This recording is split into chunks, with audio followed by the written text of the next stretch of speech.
Narito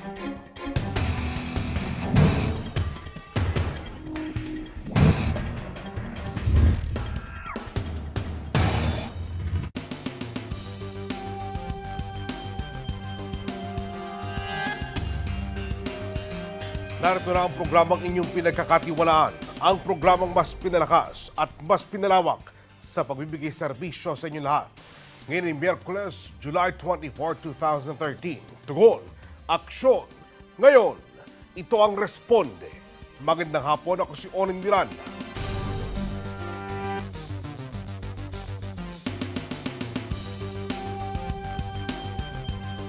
Matagal na panahon na nangungulila sa kanyang anak, si William Pador, na taga San Pablo City, Laguna.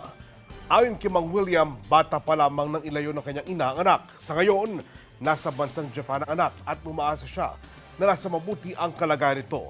Pakinggan natin ang kwento ni Mang William Pador. Pagkasabik sa anak na matagal na nawalay sa kanyang piling, ito ang inilalapit ng isa nating kababayan sa Laguna.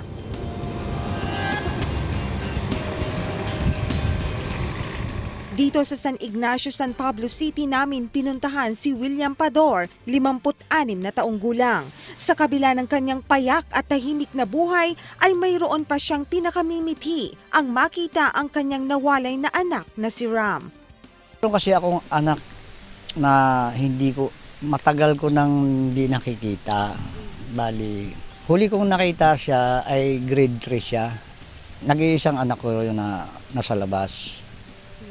Sa labas. Ibig sabihin kay Catherine, si Catherine Earnhardt. Ano to ang nationality ng anak niya? Pilipino. Dahil sa tagal na ng panahon, hindi na rin halos alam ni Pador kung ilang taon na ang anak na si Ram. 29 o 30, mga ganon, mga 29, 30 siguro ganon yung yung edad niya. Nakalimutan ko na rin kung ano.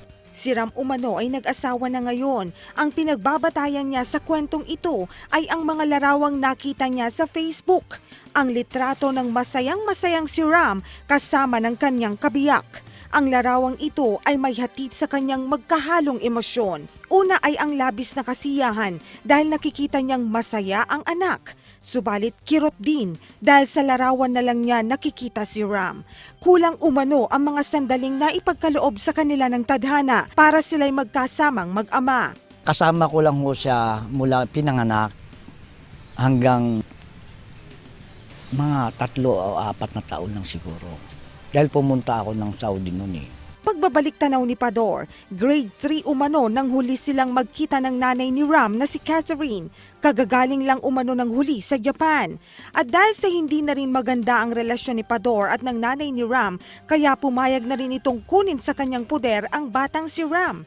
Naisip niya umano noon na mas magkakaroon ng magandang buhay si Ram sa piling ng ina sa Japan. Alam ko naman kasing dadalhin siya ni mama niya nung pagkatapos ng grade 3 na yon. Inaasahan ko rin talagang wala na siya, nasa Japan na siya.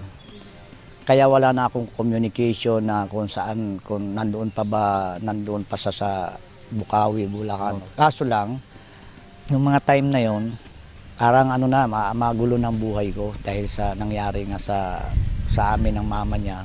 Basta hinayaan ko na lang siya na alam ko na mas maganda ang buhay niya sa mama niya kaysa sa maging buhay niya sa akin. Yun ang nag-iisang anak ko sanang lalaki. Dahil sa pagkasabik sa anak, ay wala nang iba pang pinapangarap si Pador kundi ang makita si Ram. Sana bago man ako mamatay. Yun lang, buhay ko na yun, pinangarap ko na yun, na sa 3 anak ko, sa 3 kapatid niya rito sa akin, na-frustrate na ako. Kaya lumayo ako doon sa Maynila. Nandito lang ako. Ako lang dito. Ako si Rachel Dionedo, ang inyong koresponde. Makipagkita kaya ang kanyang anak kay Mang William Pador? Nanaisin ba ng kanyang anak na makadaubang palad ang kanyang tunay na ama? Ang pagpapatuloy ng kwento ni Mang William sa pagbalik ng Responde.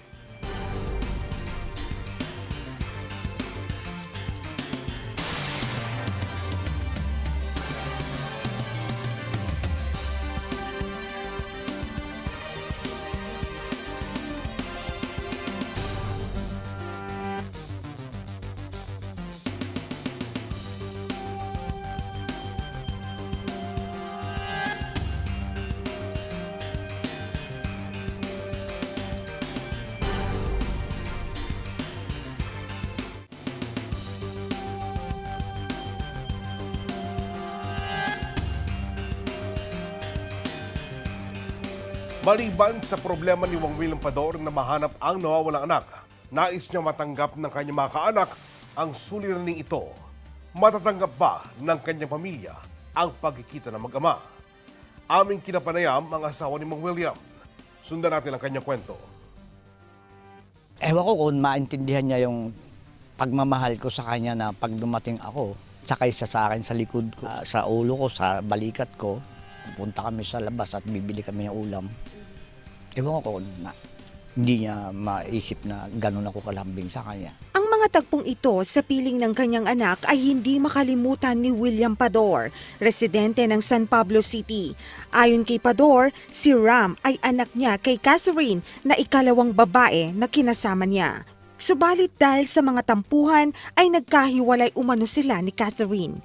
Noong una ay nasa kanyang poder pa ang batang si Ram hanggang sa ito ay mag-aral hanggang grade 3. Samantalang ang ina nito ay paluwas-luwas mula Japan hanggang dito sa Pilipinas. Hanggang sa dumating ang araw na magpasya si Catherine na kunin na ng tuluyan ng anak mula kay Pador. Masakit man, pumayag na rin ang ama sa pasyang ito ng dating kinakasama para na rin sa kapakanan ng anak. Ako, kahit masakit sa loob ko, binitiwan ko sa kalayaang ayaw kong masaktan ng anak ko. Ayaw kong maghirap din ng anak ko. Nung hiniling sa akin ng kapatid niya, napakawalan ko na yung kapatid niya. Matagal kong nag-isip. Siguro, matagal na sa akin yung 2 araw na pag-iisip noon at binitiwan ko talaga siya. Kasi kung hindi ko sila binitiwan, wala sila sa Japan ngayon. Subalit ang ikinasasama ng loob ngayon ng matanda ay kung bakit simula nang umalis sa puder ang anak ay hindi na ulit sila nagkaroon muli ng komunikasyon.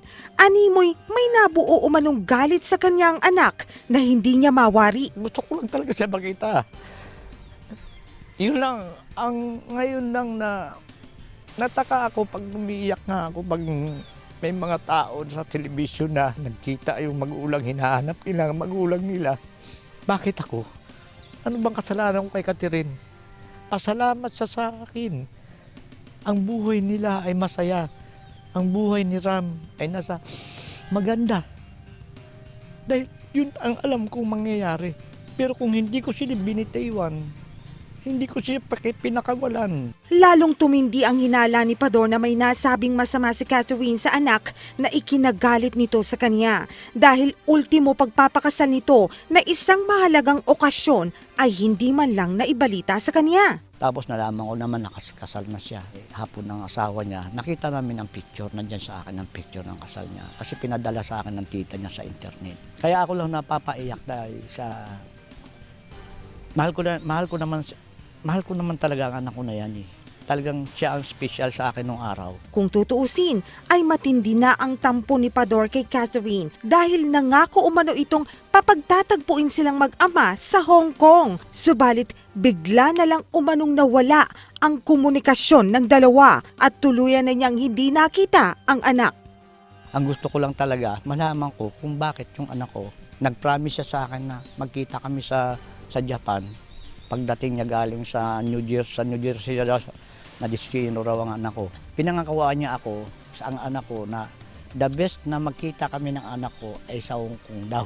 Pero nung ano na, biglang naglaho eh. Biglang naglaho eh. Para bang hindi ko malaman kung ano nga, kung ayaw ba niya, nag-iba ng isip niya.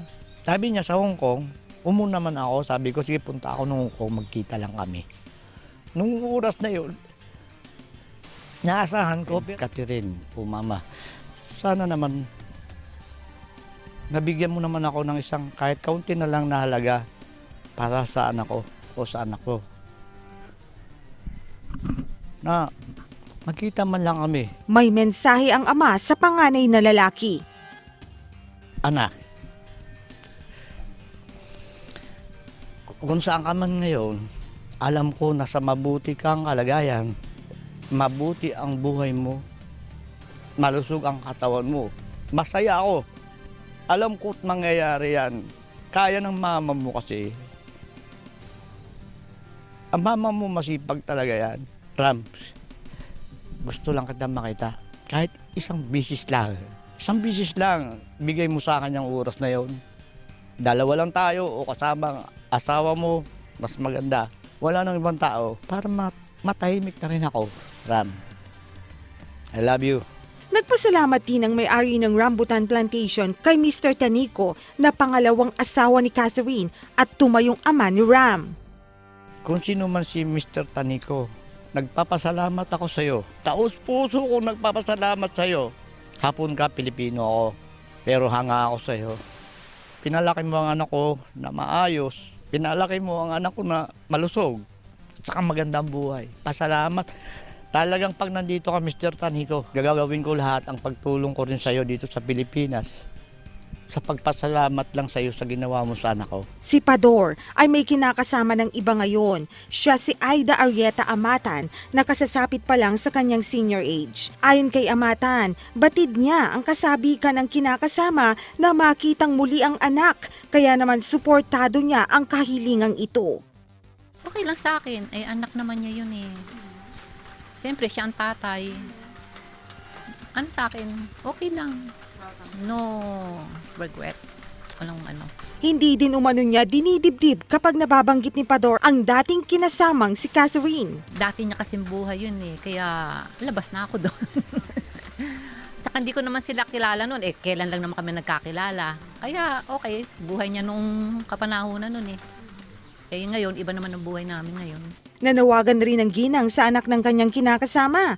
Bukas umano ang kanilang pintuan sa pagbabalik bansa ni Ram kahit sa maiksing panahon lang, alang-alang sa hindi mapayapang kalooban ni Pador.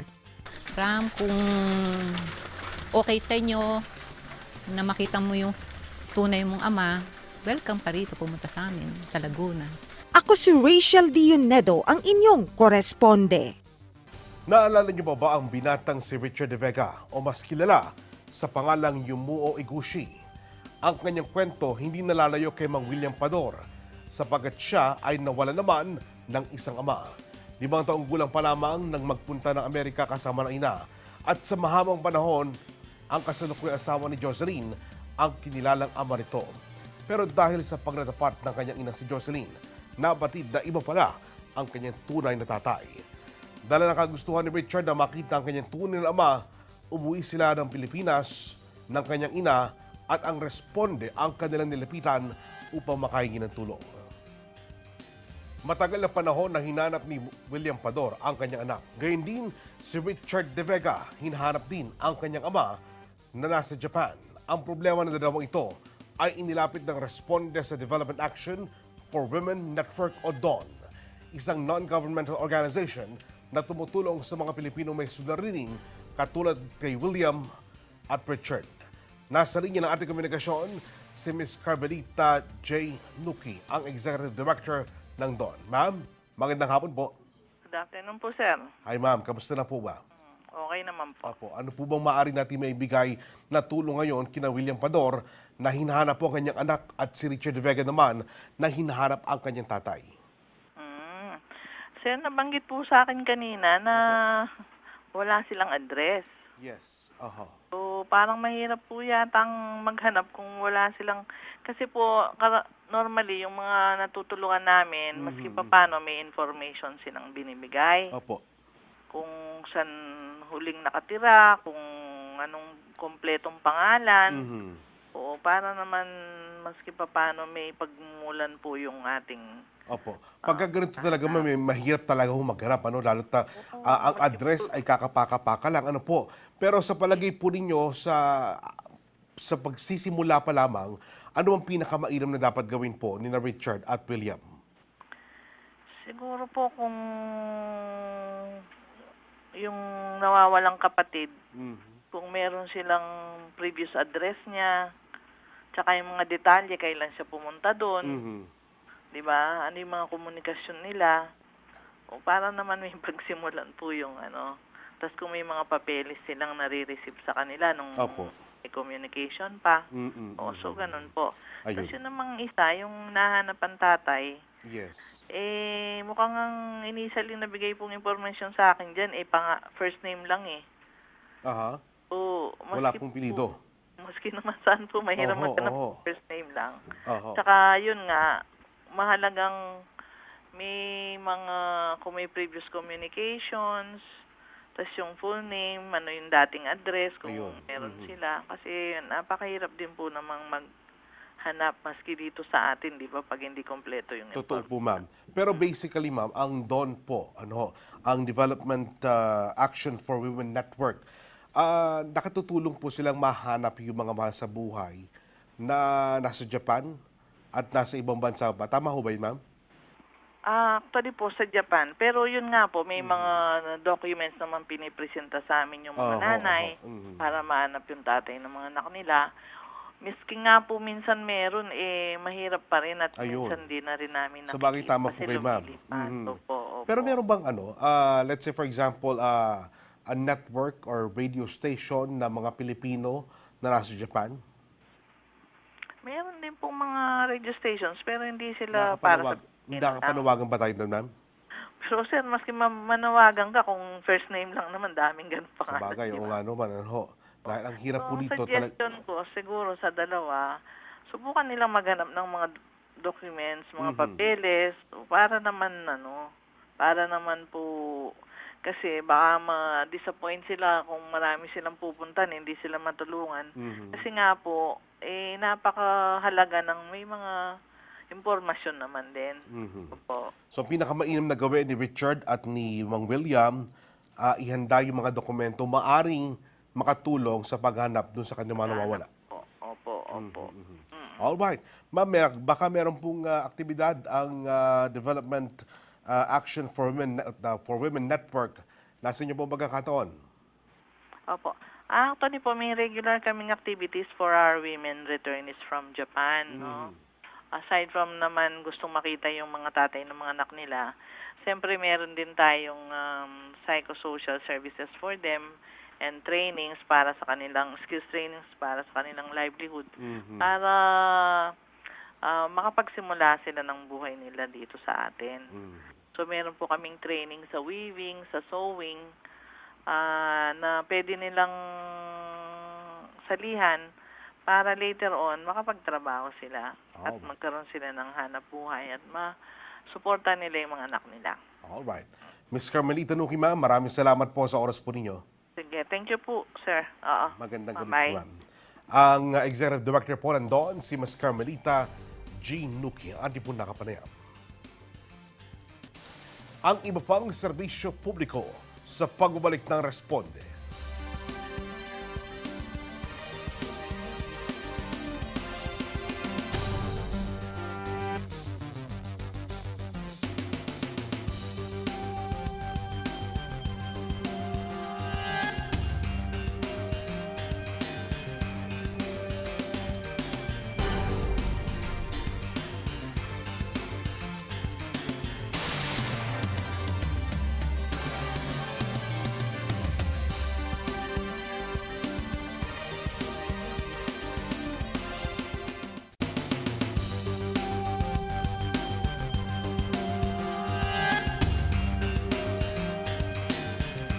Isang lola ang nagkaproblema sa records ng kanyang namatay na asawa.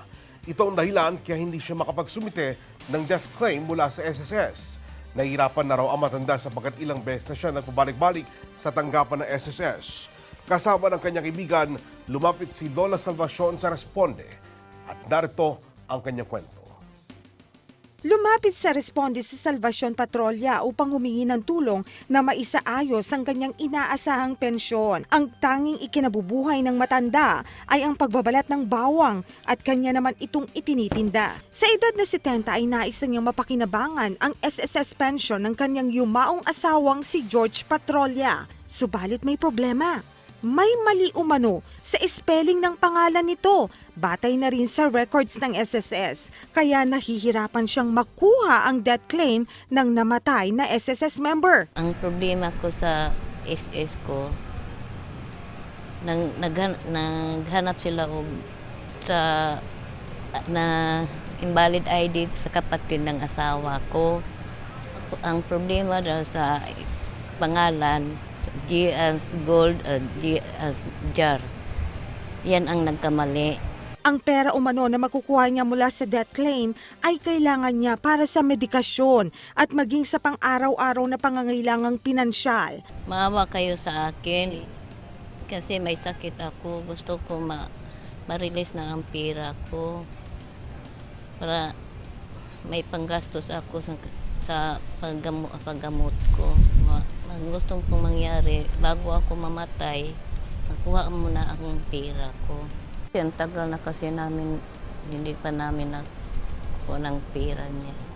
Wala akong pera ipanggamot sa sakit ko. May sakit ko sa puso, niya may diabetes pa ako. Wala kaming pagkain, mahirap lang kami. Ako nagbalat lang akong bawang para may makain kami araw-araw. Yun ang kamay ko sa bawang ko, nasunog na sa bawang ko. Kasama ng isang mabait na kaibigan ay tinutulungan ni Amelia Francisco si Aling Salvacion na asikasuhin ang pagpa-file ng kanyang death claim. Subalit pinapabalik-balik lang daw sila ng ahensya. Pagka nagpunta po kami doon, nag-file kami ng ganito, meron na namang kulang. Tapos the next day na pupunta na naman kami, meron na naman sila ibibigay na another. So finally, binigay nila sa amin tong isa. Last, ito ng hulamer, lacking documents na naman. Itong affidavit lang daw po na magpapatunay na dalawang kasama ni nakakilala kay George na magpapatunay na yung George na namatay tsaka yung George na nakalagay dito, isang tao lang. Hindi po namin nagawa kasi baka mamay pababalikin na naman kami, kaya humingi na po kami ng tulong sa responde. Kwento sa amin ni Amelia, dahil sa awa niya sa matanda at nag-iisa lamang itong namumuhay ay pinatira at kinupkup nila sa kanilang tirahan si Aling Salvacion. Pansamantala po sa amin siya tumira para lang po matulungan namin siya talaga maayos yung papel niya hanggang sa makuha niya yung pera niya. Hiling ni Amelia, huwag na sanang pahirapan ng matanda na mapakinabangan naman ang perang kanya namang karapatan. Maayos na po, makakuha na po siya ng kanyang pag pinorward to namin sa kanila, tanggapin na nila. Kasi masyado nang pinapahirapan yung matanda, paano pa niya pakikinabangan kung wala na siya? Ako si Rachel Dionedo, ang inyong koresponde. Inilapit natin ang problemang ito ni Lola Salvacion. Narito ang kanyang tugon. Actually, usap kami sa SSS Binondo doon sa final niyang claim. Na-reject siya dahil may hinihingi pa kaming additional documents. Tapos bali pag nakuha niya na yun, kasi mayroon sulat ito pinadala namin, pag na-submit niya yon, so ito, kukunin ng SS Binondo, sasabihan sa kanya, kung kumpleto na yon, saka pa lang namin siya ipoprocess. May dokumentong hinihingi. O kung meron siyang dokumentong nagamit, pwede naman i-present yun eh. Like kahit yung matagal ng school records niya, kaya meron siya bang ID noon na pinagtrabaho, na letter G yung ginagamit, o kaya joint affidavit na pwedeng ma-interview ng SSS para mapatunayan na si George na with G or J ay iisa.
Sa mga nais makipag-ugnayan sa Responde, pakitext lang inyong buong pangalan, address at ang nilalaman na reklamo. Maaari nyo kami tawagan sa aming hotline Lunes hanggang Biyernes alas 8 hanggang alas 5 ng hapon. Narito ang numero at iba pang detalye maaari nyo tawagan at makipag-ugnayan.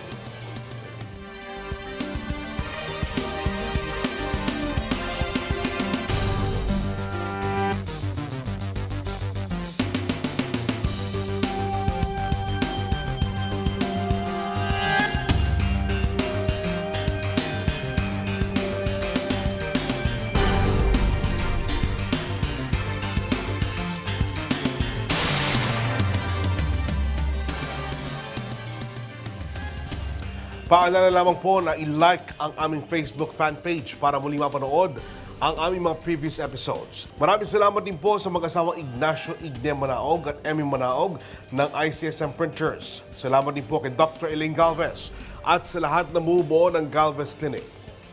Ang Responde maparoon nyo Lunes, Miyerkules at Biyernes alas 5:30 ng hapon hanggang alas 6 ng gabi. Ang tangi po naming hangad, ang kayo matulungan, walang labis, walang kulang. Tugon, aksyon. Ngayon, ito ang Responde. Magandang gabi, ako si Oren Miranda.